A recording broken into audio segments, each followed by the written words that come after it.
In a narrow street near the old railway line lived a woman named Mara. Her house was small, with paint peeling from the walls and a door that never quite shut properly. People said it was because the lock was broken. But the truth was simpler. Mara never wanted it fully closed. Each evening, as the sun slipped behind the iron tracks, she placed a wooden stool outside her door and set a kettle to boil. Steam curled into the cool air while distant whistles echoed across the street. She watched the world pass by, children racing home with dusty shoes, tired workers dragging their coats behind them, stray cats weaving between shadows. Years ago, Mara had worked at the ticket office in the station. She could tell which train was arriving just by its sound. Some whistled sharply. Some groaned like they were tired of traveling. She had loved those sounds once. They meant arrivals. They meant people coming back. Then one winter night, a train did not stop. Snow had been falling since afternoon, thick and quiet. The platform lights were blurred by white wind. Mara stood inside the booth with her hands wrapped around a cup of weak coffee, waiting for the late train from the city. Her husband was on it, coming home after visiting his sister.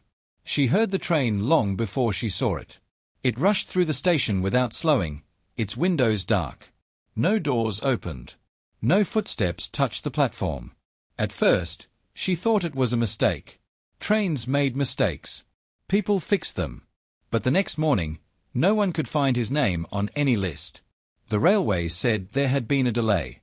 Then they said there had been confusion. Then they stopped saying anything at all. After that, her house felt too quiet. Closing the door felt like sealing herself inside a box. The latch sounded too loud in the empty rooms. So she left it open, not wide, just enough for light and street sounds to slip inside. It made the silence easier to bear. The neighbors whispered, "She's waiting for someone who won't return. She's afraid to live alone." They were only half right. One rainy evening, a boy stood at her door. His shoes were soaked, and he clutched a torn school bag. "I missed my train," he said. Mara did not ask where his parents were. She did not ask why he was alone. She poured him tea and let him warm his hands by the stove. She gave him bread with honey and wrapped his shoulders in an old shawl.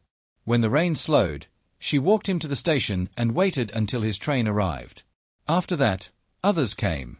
A young woman with red eyes who said home was too loud. An old man who had lost his way and could not read the signs anymore. A conductor whose shift had ended with nowhere to rest. Mara's kettle was always ready. Her door was never fully shut. The house filled with small traces of passing lives. Wet umbrellas by the wall, forgotten gloves on a chair, muddy footprints that slowly faded from the floor. The silence did not feel so heavy anymore. It learned to share space with quiet voices and warm cups of tea. Years passed. The railway line rusted. Trains came less often. The street grew quieter. One spring morning, the neighbors noticed her stool was empty. They found her in her chair by the window, hands folded, the door still open. On the table lay a small wooden sign she had carved herself. "If you arrive tired, you are already home." The neighbors fixed her door at last. But they never closed it. Because some doors are not meant to keep people out. They are meant to remind the world that someone is still waiting with a light on. Seedling moral. Kindness does not erase loss, but it gives pain a purpose. When you keep your heart open, even after grief, you may not bring back what you lost. But you can become a place of rest for others who are still searching their way home.